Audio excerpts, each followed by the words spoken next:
quand on dit non on dit non. ok c'est comme ça que doo joxe bopp di rocci làmmiñ. non UDSA fonctionne comme ça. alors li ma la doon bëgg a laaj sax tàmbali nga ko junju ndax ci njëlbeenu wax nee nga tey opposition nga nekk législative yi weesu nga jàppale woon PASTEF boobaak léegi mag yow ñu ngi doog a toog moo tax foog ma ñëwaat ceeg yow lan moo taxoon nga jëloon décision jàppale PASTEF.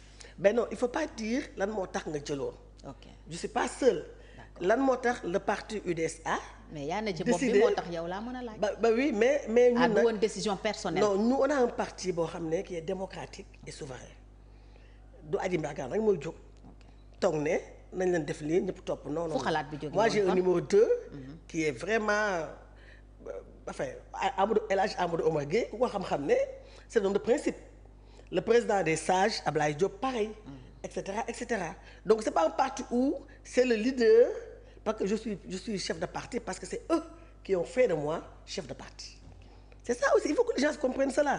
Maintenant, quand on est parti aux élections législatives, bien avant les élections législatives, le président Macky avait dissous la coalition Benno Bokk Yaakaar. Donc bi mu ko tasee, nous on avait pensé que c'était pour mu redynamiser la coalition Benno. oui parce que ci lettre am boobu sax moom dafa doon waxi cadre bu bees. absolument oui parce que ne woon na Benno c'est dépassé donc vu les enjeux de l'heure il faut ñu defaat beneen cadre bu bees. et on était d'accord avec lui moi je suis d'accord avec lui. parce que tout simplement Benno n'avait plus de performance. Benno n'était plus dynamique comme avant. il fallait véritablement redynamiser loolu ñëpp dañu si d'accord avec le président Macky Sall. mais bon après on a vu que ne. Quand bu ñu defee liste législative yi que on a compris que le président voulait peut-être être avec les partis démocratiques sénégalais parce que nous autres alliés apparemment on ne comptait plus. mu def leen ca gannaaw. waaw boo xoolee même concertation yi et tout il y avait que avec le PDS.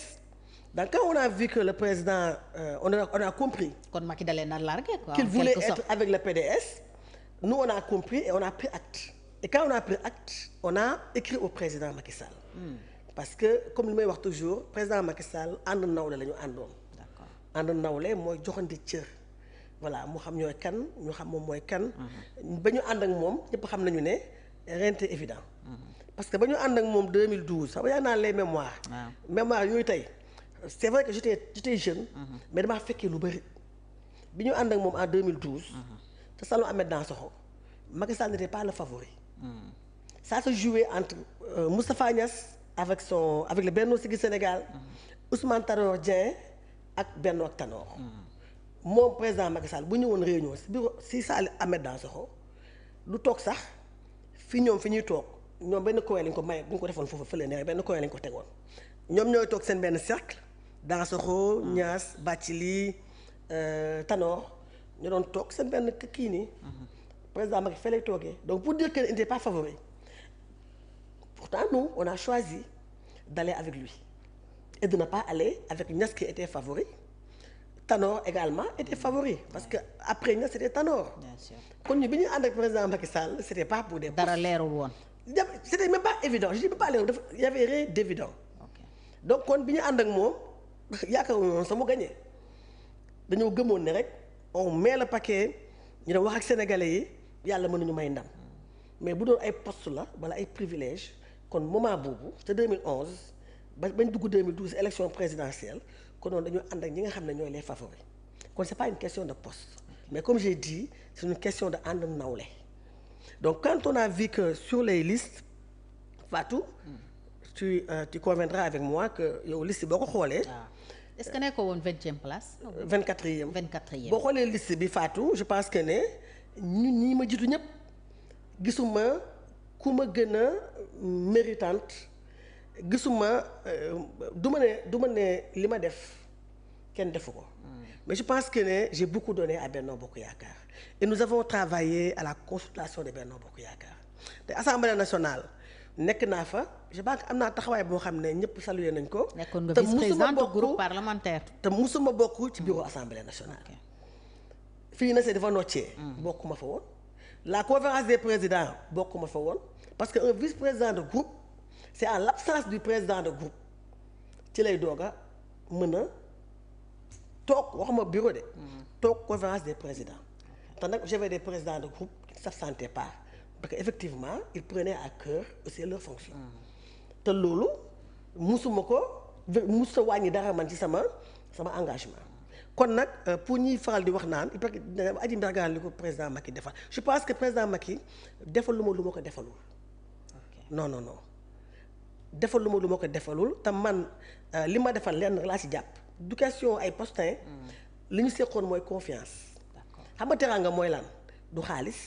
du poste teraanga mooy confiance. nit ki wóolu la. ngeen wóolu wante. ma dama ko wóolu woon wóolu président bàyyi ñëpp ànd ak moom tamit mu wóolu ma dénk ma loolu mooy teraanga teraanga c'est pas ce que les gens pensent là. des postes des privilèges non. parce que ñu véritablement loolu du essence de la vie.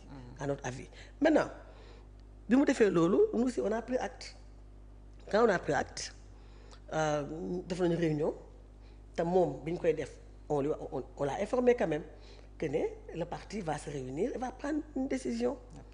donc on a bi ko bindee tontu na la. on a pris une décision. bi ngeen ko bindee tontu na leen. waaw loolu moo xam nga kaasi am na yoo xam ne moom du ma si dugg.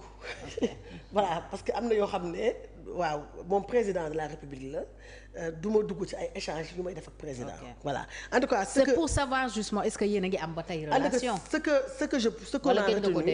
ce qu'on a retenu non maintenant bokkatuñ coalition nag. mais ak fi ngeen jaar xëy na war ngeen mën a garder de bonnes relations. absolument surtout avec la première dame Marème non Faye. le respect est toujours là j'ai toujours l'habitude de dire que dans Benno Bokk Yaakaar je n'avais pas que des amis hein. Je peux dire que j'avais 4 amis. C'était Macky Sall, c'était Marème Faye Sall, c'était Marème Badiane, ministre d'État, c'était Benoît Sambou. Parce que Marème Badiane avait une confiance en moi, comme Macky Sall l'avait. Moi, yoroon jigéeni Benno yi, on travaille une étroite collaboration. Vraiment, elle m'a beaucoup responsabilisé. Benoît Sambou, depuis 2012, moom ma dugal ci pôle élection. Il a une confiance aveugle en moi. Tout ce qui se passe dans le pôle élection, Benoît kenn la ci wóolu muy man. On a travaillé ensemble véritablement de façon loyale. donc à part ñeent ñooñu mënuma la limal man ci Benno Bokk Yaakaar ñoo xam ne wax dëgg yàlla yéene. amoon na sama digganteeg ñoom. gis nga dama gëm ne le président Macky Sall liste bi j'ai l'habitude de dire que c'est un clan benn groupe d'amis ñoo defar liste bi ñoom ñu. voilà c'est seen bopp ba pare. jël seeni poulain seeni jegeñaale ñi nga xam ne daal seeni benn wii lañ ñoo tamit ñu placé leen c'est comme ça que ça s'est passé la liste. kon yow liste bi gëmoo ne Macky Sall la. non gëwuma ko. man gëwuma ne peut-être on peut proposer la liste au président Macky Sall comme nekku fii. mu valider ñoom ñu proposer ko xëy na mën na valider mais Macky Sall n'a pas fait les propositions ça man moom. am nga ci conviction man am naa ci conviction ba may gis leneen donc bi loolu amee. Quand on s'est réunis, il fallait soit ne pas parce qu'on ne pouvait plus aller aux élections. parewu leen woon. non c'était trop tard.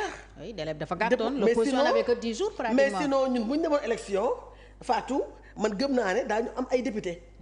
ñun suñu parti ak suñu coalition ensemble bu demee.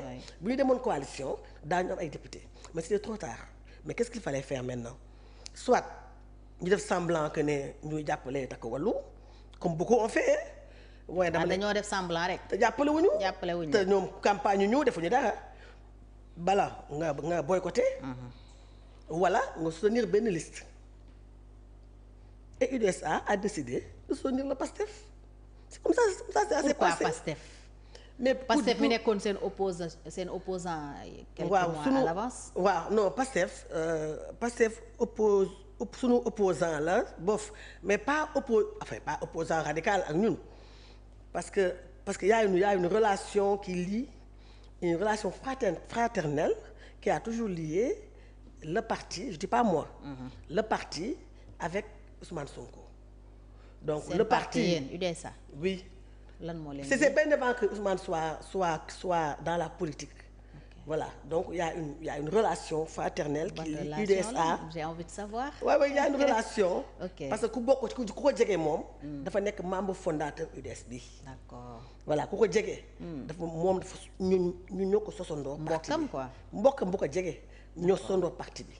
te moom mu xam ci dara la première réunion ou la deuxième réunion bu ñu def UDSA ñu ko defee woon kër Ousmane Sonko Foire. ok kër Ousmane Sonko ci boppam. un 1er mai. D'accord. moom Ousmane Sonko n'était pas encore dans la politique. ok Abdourahmane Sow l'a dit un jour. Abdourahmane Sow du M23. Oui. il était le porte-parole du parti. M23 d'accord. Il était le porte-parole du parti. Il a dit un jour, il a dit, on a tenu une réunion chez Ousmane Sonko. Il est venu nous trouver dans le salon. Il nous a dit, yéen a ngi ci lu métti da ngeen di politique. boobu était secrétaire général du syndicat des impôts. ok Il devait aller là-bas le jour du 1er mai. D'accord. Donc pour dire que ce que nous lie à lui. xanaa kon mbokkam boobu moo proposé wala influence bi. non daal non non ci moom la jógee. non mbokkam boobu mbokkam nekkatu sax yàlla def na nekkatu ci àdduna bi. D'accord. voilà ñu koy ñaanal yàlla na ko yàlla yërëm xaare ko àjjana. donc.